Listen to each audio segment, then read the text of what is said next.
All right, and good evening, everyone. I'm Joshua Weisel here in the Weather 225 Storm Studios. We've got our eye on the sky for the potential for some strong to severe storms. We're monitoring the potential for that activity later tonight into tomorrow morning. So let's get started with the forecast for overnight tonight. With those overcast conditions and everything along those lines, pretty warm and humid, right? We're going to be into the upper 70s, lower 80s overnight tonight into tomorrow morning. And while it's going to be a warm overnight, that's not going to be the full story. The main weather headline that we're going to be looking at is we got some cooler weather on the way associated with why we have the potential for some showers and storms. So overall, tonight to tomorrow morning is going to be a little bit on the warmer side, but we do have those rain chances, and that's going to lead to a cooler afternoon. Notice it's not going to climb all that much compared to the temperatures in some locations that we start off with. So overnight, once that front's going to start to slowly roll in, the temperatures, it's going to warm up slightly, but not by much compared to the morning lows. We're going to start off in 80 in some locations, and some areas are going to be into the mid to upper 80s. So not that big of a climb in those temperatures.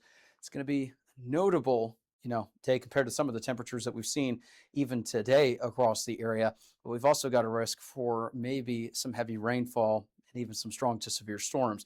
Widespread rain chances on the way for tonight into tomorrow. As you can see, we're into the very high to even expected category for a majority of the area.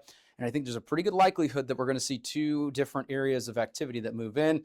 One will be this evening into tonight, and then the other one's going to arrive by the time we get to tomorrow morning. So we've got a couple different waves to keep an eye on. Here's a look at zooming into the Metroplex. Very high to expected rain chances are expected.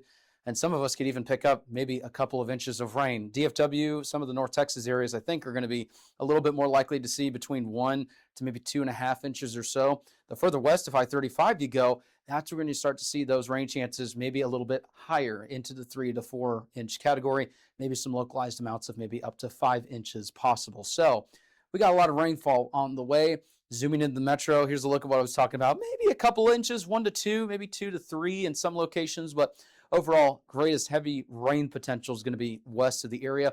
But keep in mind, though, even though west of the metro may see anywhere of 3 to maybe 5 inches of rainfall, we've had a lot of heavy rainfall in recent weeks. So it may not take a whole lot for some localized flooding in the metro if you have 1 to 2 inches of rain. So some localized flooding potential may be possible, especially with that heavy rain that it happens pretty quickly.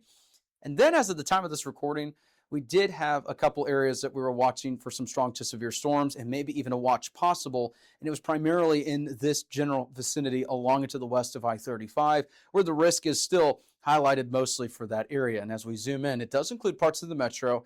And I want people east of that, area that says low end risk to not take it too seriously, that you're completely clear here. There is a potential that there could be at least strong storms as they gradually move east. And by strong, I mean 45 to 55 mile per hour winds, maybe some small hail. But there will be that low end potential for some strong to severe storms. There may even be a severe storm or two outside of that risk too, to the east.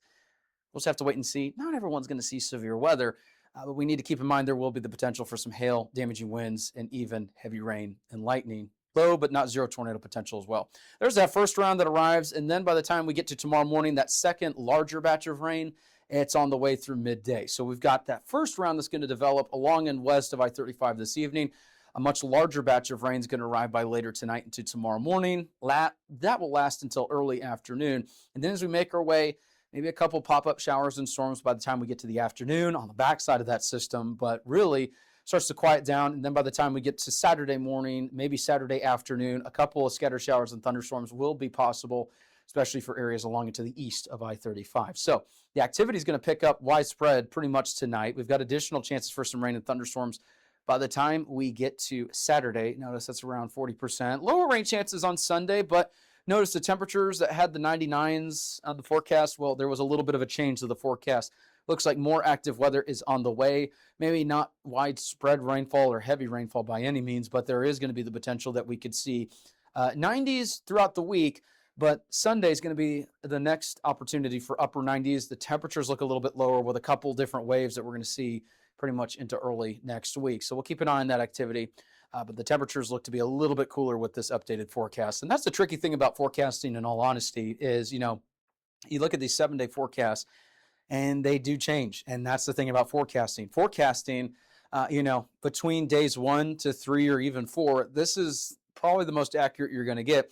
We have an idea these days out, so don't think that these are completely, unreliable or anything like that. That's not what I'm talking about. But the thing about forecasts is they're constantly evolving. Even the day of, they're constantly evolving. So when I say I want you to tune back into the forecast updates for all the latest information, it's not because, we need viewers.